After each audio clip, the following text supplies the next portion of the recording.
Seguimos caminando en la palabra de Dios, en profundizando en conocimiento, en encuentro, en verdad. Siempre con la magia, aunque no me gusta mucho usar ese término para los aspectos de la fe, pero siempre con la magia de que la palabra de Dios tiene una particularidad, y es que la podemos escuchar 80 personas y a cada uno decirnos algo diferente, algo distinto, algo para nuestro momento, para nuestro tiempo. Hoy no va a ser la excepción porque seguimos con el libro de Jeremías, el profeta de los lamentos, de las lamentaciones, pero hoy Jeremías le va a dar un espacio en este capítulo 23 de su libro a un término que no es nuevo para el cristiano, ya lo hemos oído. El mismo Jesús se definió a sí mismo como el buen pastor. Sin embargo, una cosa es eso y otra cosa es descubrir en su palabra que el buen pastor del cual hablaba Jesús ya tenía presencia desde el Antiguo Testamento.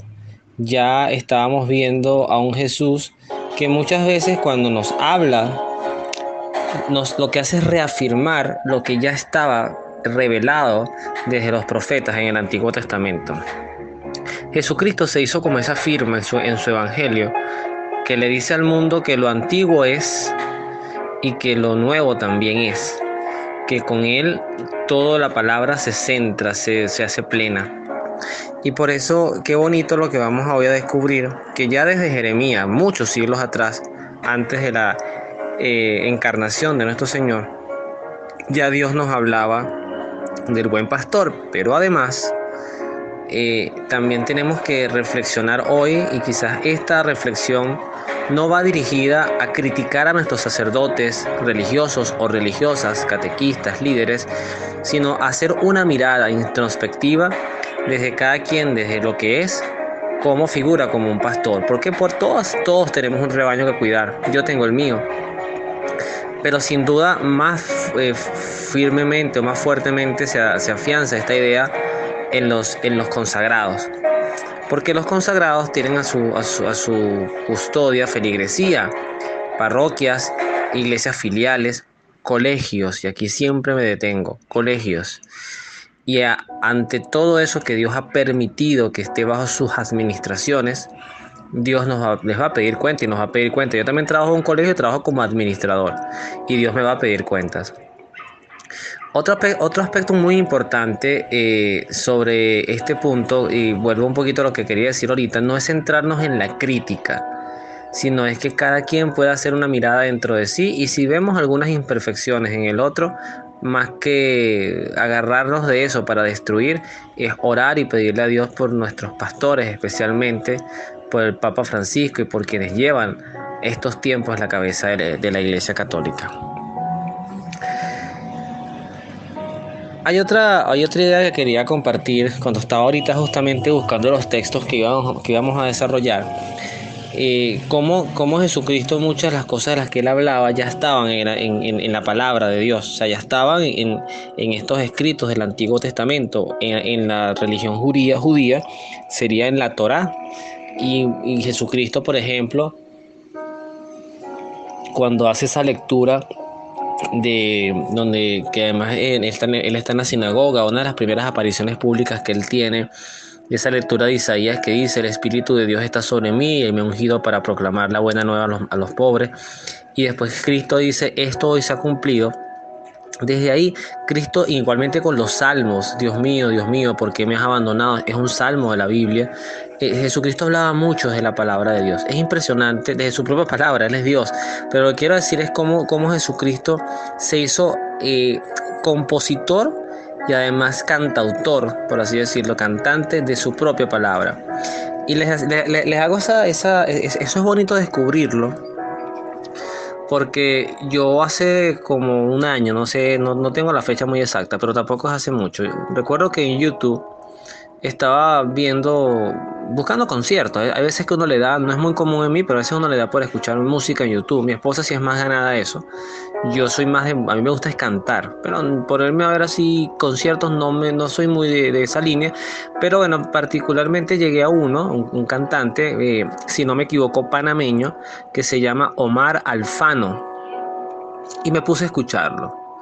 Sorpresa la mía cuando lo escucho cantar canciones de Gilberto Santa Rosa como Vivir sin ella, Conciencia, Sin voluntad, de Luis Enrique, Así es la vida, eh, que además le había hecho arreglos como a composiciones como a Marc Anthony de Y hubo alguien, eh, etcétera. Creo el concierto es un deleite de canciones todas hits, todas exitosas.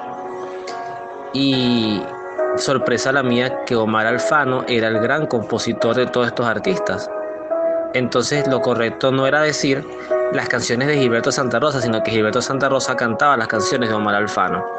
Cristo en cierta forma nos revela esto. Cristo nos da a entender que lo que antes quizás veíamos, que era hechura de Jeremías, de Isaías, al final él dice, ojo, todo eso lo compuse yo. Toda esa palabra, toda esa letra es mía. Yo soy el compositor. Y por eso es que la palabra de Dios es tan maravillosa desde el Génesis hasta el Apocalipsis, sin quitarle absolutamente nada, sin omitir ningún libro, ningún versículo. Habrán algunos versículos más complicados de entender, otros no tanto, pero todo es composición de Dios, de Jesús, de Dios en sí mismo, Padre, Hijo y Espíritu Santo. Entonces, bueno, con ese prólogo tan largo vamos a empezar con la lectura. ¿Qué nos dice el Señor a través de Jeremías en el capítulo 23, versículos del 1 al 6? Comienza con una advertencia, que luego verán la similitud de esa exclamación, ¡ay! Así como cuando nuestros papás, y yo hoy le digo a mi hijo, ¡ay! Si eso se cae, ¡ay! Si usted me quiebra eso. Ese tipo de advertencias, Jesucristo la usó en la lectura que vamos a unir y aquí lo vemos. Dice así, ¡ay de esos pastores que pierden y dispersan las ovejas de mis praderas! Yo me quiero detener allí.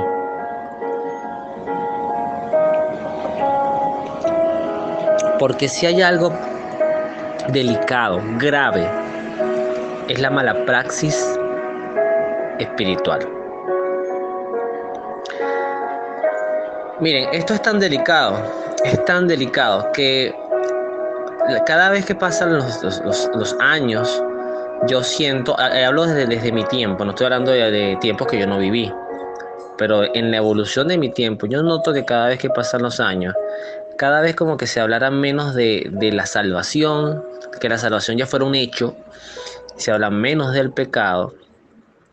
Cada vez se hace más complicado la confesión, ver personas confesándose, y además debo decirlo, considero que yo no tengo una buena formación para confesar, porque la confesión no es llegar y decirle al sacerdote, yo le metí una cachetada hoy a mi vecino, o un golpe, o le pegué a mi hijo, o me robé un dinero, y el sacerdote lo ve como un noticiero, y lo que falta es la campanita de Notirumbo. Los que no sean de Venezuela, es un dial que tiene muchos años en Venezuela, y si cada vez que decía una noticia sonaba una campanita y son dos locutores. Yo cuando era muy niño recuerdo que mis papás ponían eso en la mañana, y ahorita que tuve la oportunidad de visitarlos también lo escuchaban. Por supuesto son otros locutores, pero era así, por ejemplo, Rusia invadió Ucrania, tin, tin, tin, tin. Entonces después viene otro y dice otra noticia, así va. La confesión no es decir noticias, el cura las escucha y te dice, bueno, te perdono tus pecados. Y yo confieso, lo confieso públicamente, que yo siento que cada vez se me hace más complicado el confesarme, porque la confesión debería tener en el trasfondo un dolor de las cosas malas que hacemos y un propósito de corregirlas. Pero como estamos cada vez más justificados socialmente para cualquier condición de vida que no esté dentro de las praderas de Dios, entonces pareciera que es más fácil decirle a Dios, perdóname y vamos a comulgar. No importa, tú me quieres como soy y vamos a comulgar. Entonces, dentro de ese, fíjense, solamente he leído un versículo y vean todo lo que uno puede sacarle de jugo, de provecho a un solo versículo. Hay que tener cuidado con la mala praxis espiritual, con enseñar mal, con dar un mal enfoque de Dios, y al final lo que en realidad estar haciendo es creando una realidad virtual, no real, de un ambiente muy confortable, donde estamos cómodos en esta vida, con el mismo Dios que queremos amar, porque yo no dudo que lo amamos de verdad, pero que no estamos atendiendo a su llamado. El pastor se hace parte con las ovejas, pero las ovejas siempre entienden que Él es el pastor. A veces yo siento que hacia donde vamos es que nosotros nos estamos sintiendo como dioses, que estamos hablando por Dios, y lo digo en primera persona, que estamos hablando por Dios, y que estamos tratando de, que si bien el Papa nos dice, cuidemos el planeta y cuidemos nuestra casa común, nos estamos volviendo tan humanos, tan enfocados al mundo, que se nos olvida que esto es una sucursal del cielo, no es el cielo. Salomón quiso construir un cielo en la tierra y al final terminó muy mal, porque donde, como lo dice un sacerdote que escucho mucho, él decía, del paraíso fueron expulsados Adán y Eva, pero la serpiente no. Y cada vez que el hombre quiere construirse un paraíso en la tierra, lo primero que va a encontrarse en su paraíso es a la serpiente. Luego dice el profeta, así habla Yahvé, el Dios de Israel, contra los pastores que pastorean a mi pueblo. Ustedes han dispersado a mis ovejas y las han echado en vez de preocuparse de ellas. Pero ahora me voy a preocupar de ustedes por todo el mal que cometieron. Palabra de Yahvé. Voy a reunir el resto de mis ovejas, llamándolas de todos los países a donde las haya dispersado. Las haré volver a sus pastos, donde se criarán y se multiplicarán. Yo pondré al frente de ellas pastores que las cuiden, y nunca más temerán o serán asustadas. Ya ninguna se perderá. Así dice Yahvé, llega el día en que yo haré surgir un hijo de David. Esto es una profecía a Jesús. Llega el día en que yo haré surgir un hijo de David que se portará como rey justo y prudente. Él gobernará este país según la justicia y el derecho. En aquel tiempo Judá gozará de paz e Israel permanecerá seguro. Y este es el nombre que le darán, Yahvé, nuestra justicia. Palabra de Dios, te alabamos, Señor. Esto da para mucho, En el primer punto, yo hoy tuve la oportunidad de formar parte de una jornada de encuentro, de formación entre colegas, homólogos y también directores de colegios de la obra ante la cual yo soy parte como trabajador. Y una de las cosas que se hablaba, que además la comparto porque creo que es parte del deber, es la gran preocupación que hay sobre la destrucción del planeta, el calentamiento global, la destrucción de la Amazonía. Cómo se habla inclusive, y estoy hablando seriamente, cómo se habla de que posiblemente en 100 años o menos, no sé, ante la tala y la destrucción de tantos bosques, el oxígeno va a ser comercializable y entonces usted va a tener que comprar dosis de oxígeno para poder vivir. Eso pareciera una locura, pero no lo es. De verdad no lo es. Sáquelo por el agua, sáquelo por la electricidad. El agua está perfectamente en los ríos gratis, pero usted paga para que le llegue hasta su casa. La comodidad cuesta.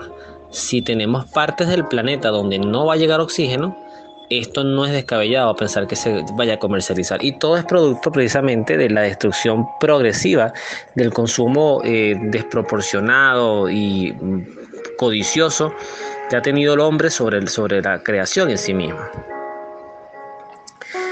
Y además hay otros panoramas muy catastróficos, por supuesto, todo lo que es la alimentación, la pobreza. Pero yo sí coincido que si bien el hombre tiene que educar conciencia, nosotros no debemos olvidar que el Señor de todo esto es Dios. Y Dios permite el mal, sí, pero hasta cierto punto. Hay cosas que Dios no permite que ocurran, o que no lleguen más allá de lo que pueda entenderse como, ¿y esto para qué, no? Me explico. ¿Puede caer un meteorito? Sí, de hecho para el 2029 se dice que se aproxima un meteorito que hace unos 2 años, un año se decía que venía directo a la Tierra, ya parece que cambió un poquito el curso, pero están ahí haciéndole seguimiento. 2029. Si cae un meteorito y acaba con toda la raza humana, ¿cuál sería el propósito de eso? ¿Qué enseñanza tendría eso? Ni siquiera en el diluvio Dios quiso acabar con toda la raza humana. pero que pueda venir una purga, que Dios pueda buscar transformar la humanidad a través de enseñanzas, bueno, situaciones duras para aprender a valorar, como fue el COVID para mí, no más que un castigo, fue un momento de comprender, reencontrarnos en los lugares que teníamos solamente de dormitorio, que eran nuestros hogares, reencontrarnos como familia, ver nuestras virtudes y nuestras debilidades. Yo creo que en Dios todo tiene un propósito y en Él debemos confiar y a Él debemos confiar. Entonces, esta promesa de que van a venir buenos pastores y que Dios va a reunir un rebaño disperso, me parece muy hermoso porque además creo que tiene mucho que ver con la religiosidad que hoy se vive en el planeta.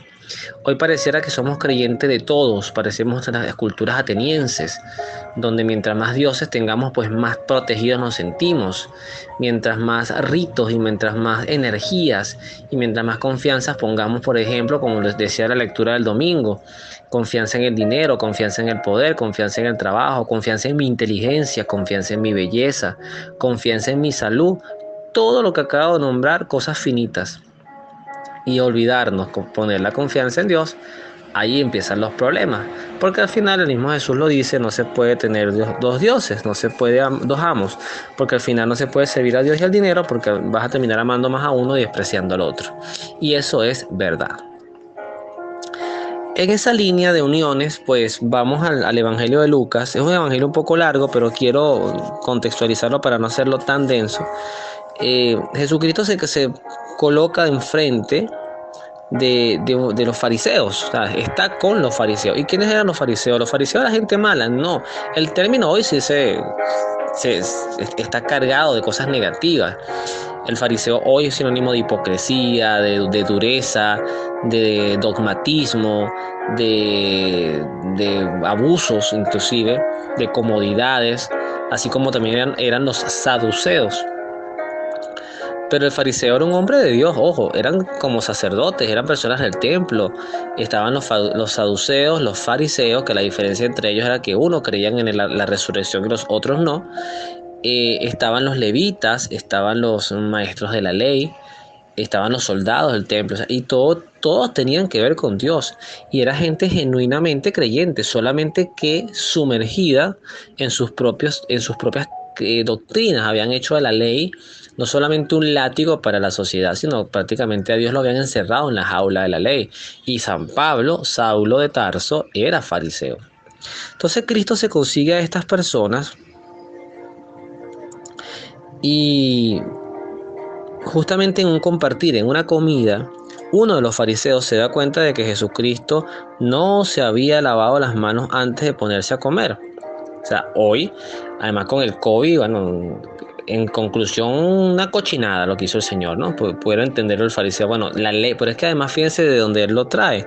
Es que la ley dice que lavarse las manos. Cuando usted ve el libro del Levítico, usted ve, no sé si son más de 700 leyes que hay ahí, y leyes para todo, cuándo comer, cuándo dormir, o sea, todo, cuándo trabajar, cuándo descansar, todo lo que usted se pueda imaginar que esté asociado a su cotidianidad estaba normado por el pueblo judío.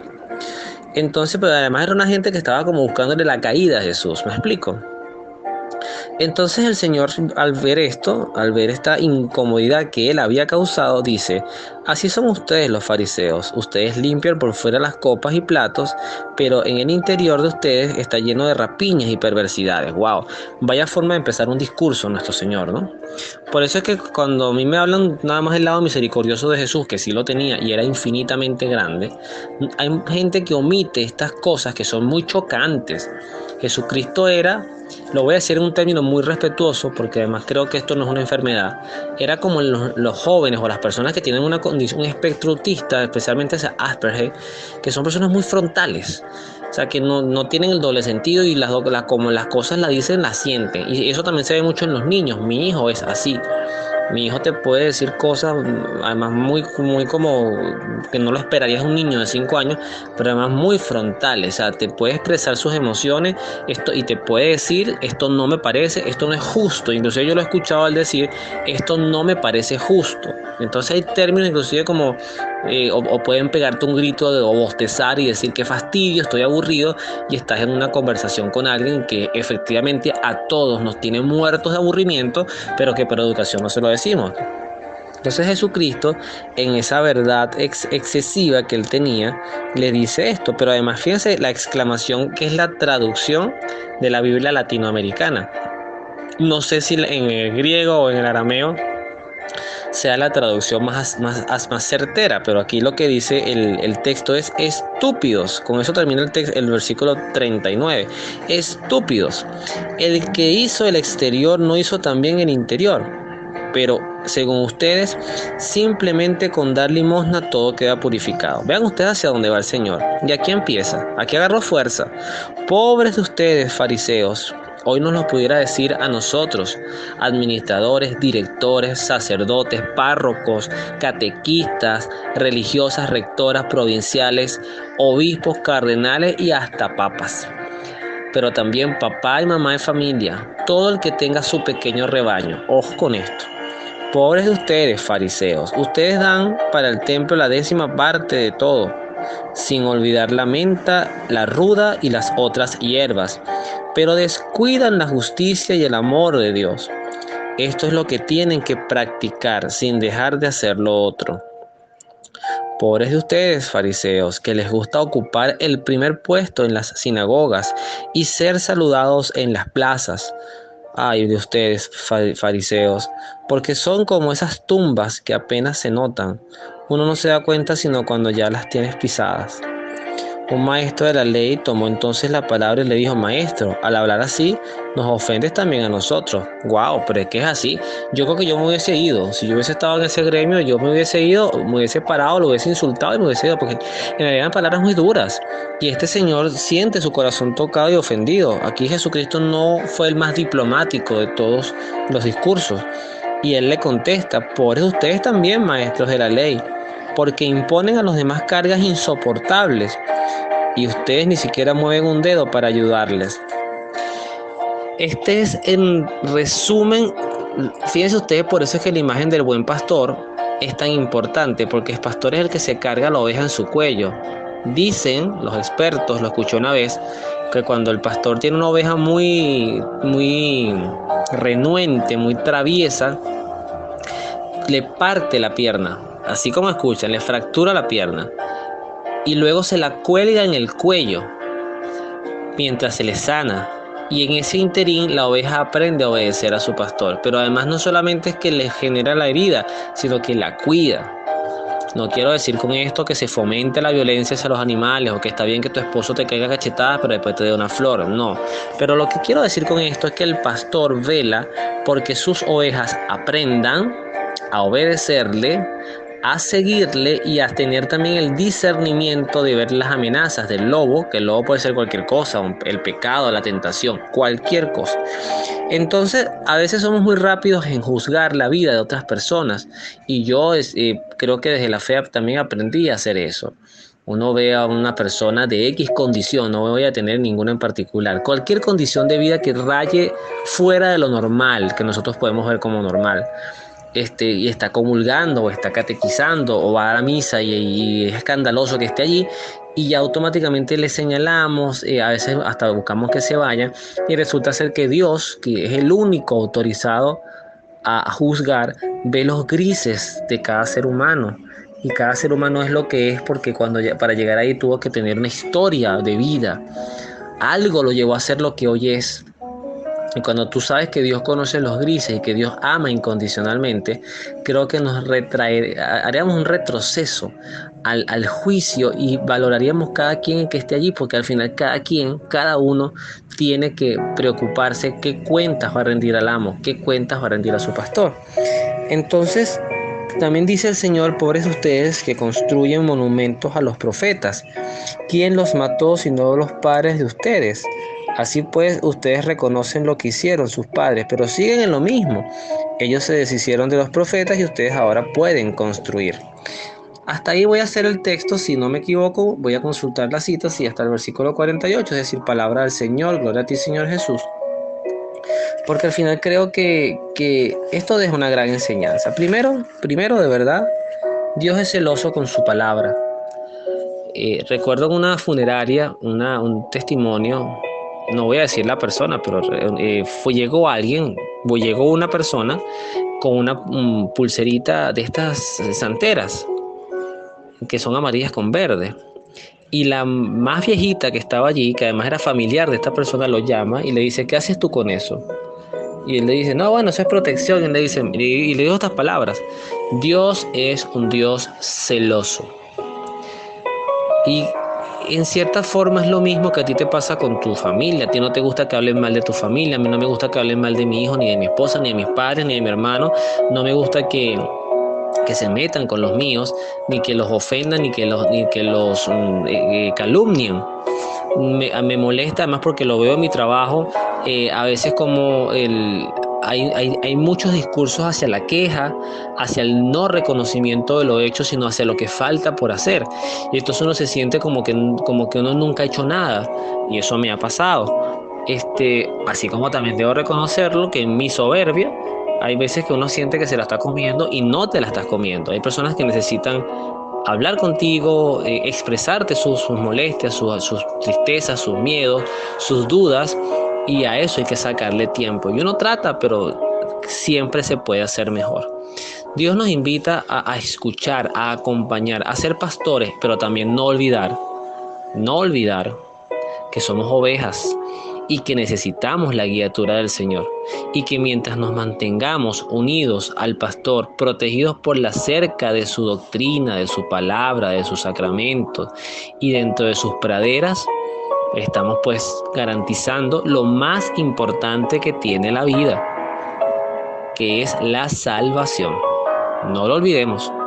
Por encima de la salud, por encima de la familia, es garantizar que entremos y entren los nuestros. Eso es lo más importante. Bueno, Dios los bendiga y nos vemos en la oración.